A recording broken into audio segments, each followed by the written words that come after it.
Hello, today I will talk about another Weber special technique.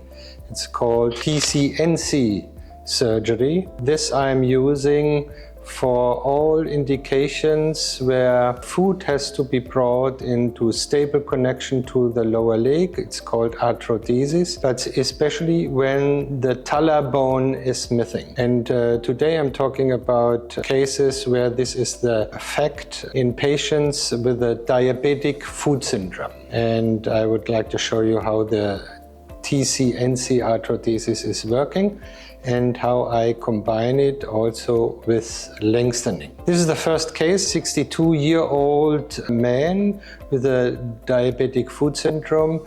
There were several trials to do arthrodesis of the upper ankle joint and it failed, and as a result he got an infection of the whole talar bone. So the talar bone had to be removed, and for treatment of the infection gentamicin beads were applied for 6 weeks. What techniques are known up to now? These techniques where the talus is removed and the shin bone is connected directly at the calcaneus.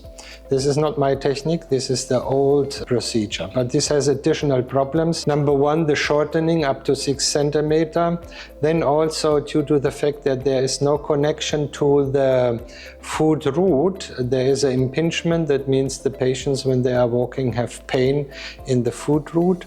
The foot has an overlength because the shin bone is shifted backwards, and this leads to the risk of getting fractures on the forefoot only by walking, because the lever arm is too long, and of course it results in a gait disturbance. The patients cannot walk as much. And this is my technique. It's tibio calcaneo naviculo cuboidal arthrodesis, was published in 2002. And the principle is that the shin bone is connected to not only to the calcaneus, but also to the navicular bone and to the cuboid bone. And this has severe advantages. You see the X-ray on the top, a very solid fusion. All these problems with the old technique are not existing. For this you need a fixator, and here's the mountage including the lengthening. At this area the arthrodesis is done, the fusion of the foot to the lower leg, and at this area the lengthening. And here you see the wires which are needed, only 14 wires, and that's it. These wires have to be attached in a manner that the nerves and the vessels are not compromised. This is a minimal invasive surgery. There are only small wires, 1.8 millimeter in diameter, fixing the fixator on the bone, and this gives stability even for walking of the patient immediately after the surgery with full weight bearing. So the advantages by doing lengthening at the same time is, number one, you can equalize the leg length discrepancy. When the talus is removed, it can lead to a length deficit of 6 centimeters. You get, of course, new bone.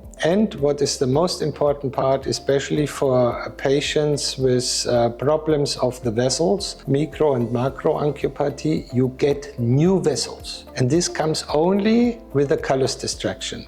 When you do the lengthening, you get automatically new vessels produced from the own body. And this is crucial for the treatment of poor circulatory conditions like diabetic foot syndrome, or after trauma, or after inherited diseases, and so on.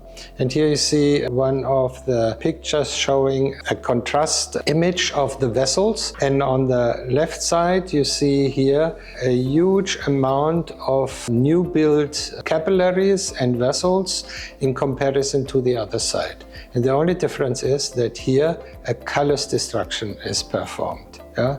So this is the super advantage of using callus destruction in diabetic foot syndrome. So you get the new vessels, you can see it also under the light and electron microscope. So we come back to the patient, the 62-year-old man.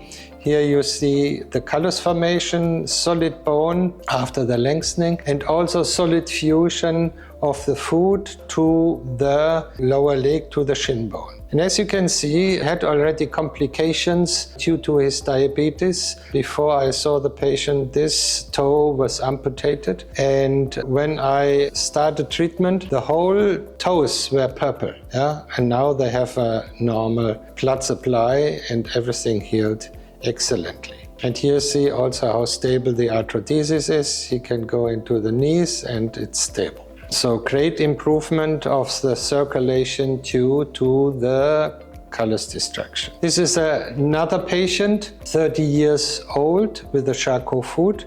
So also a diabetes mellitus, and you see in the red circle that the talar bone is completely destructed, and as a complication he got also infection. This infection is treated with antibiotic beads, which are applied there for 6 weeks, and then the infection has healed, the beads can be removed and the surgery can be done. And as you know already, using the ring fixator, here is the area where the bone is cut in order to do the lengthening and to do the callus destruction. And here this is the stable TCNC arthrodesis according to my technique. This is the outcome, good callus and solid bone formation, problem solved. This is another patient, 64-year-old female. She had multiple failed ankle surgeries, and I show you some example. In the first place, she had an ankle joint replacement. This got infected and loose. Then they tried the first time to do arthrodesis, a second time with the plate, a third time with wires and pins, and this is the situation, and they told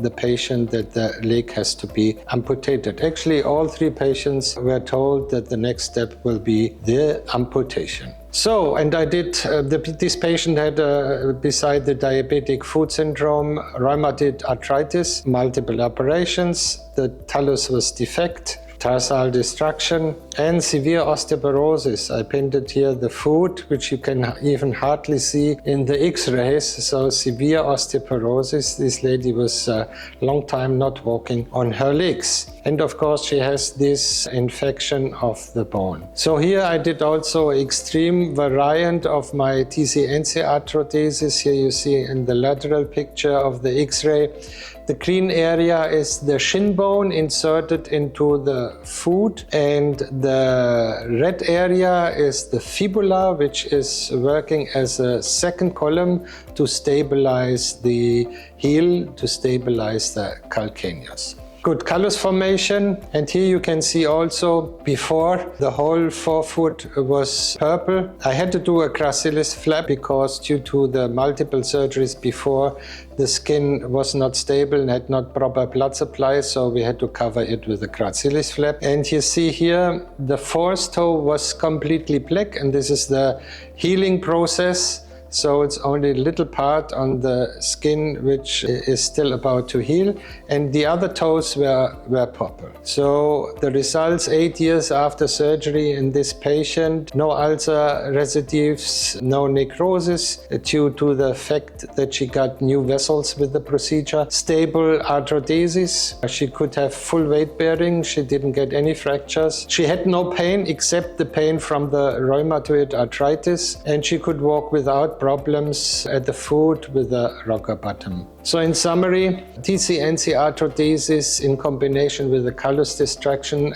ensures a solid fusion between the shin bone and the foot and prevents tibio-navicular impingement. Due to the fact that the foot is shifted backwards, it improves the push-off during walking. The walking is more easier and it reduces the risk of getting fractures of forefoot. Hexapod or ring fixator can be used to do simultaneous lengthening and axis correction of the lower leg. Poor soft tissue conditions or systemic diseases are representing an excellent indication for the TCNC arthrodesis in combination with the callus destruction. And the angioneogenesis means the building of new capillaries, new vessels due to the callus destruction, is the only causal treatment for diabetic foot syndrome. Thank you for your attention.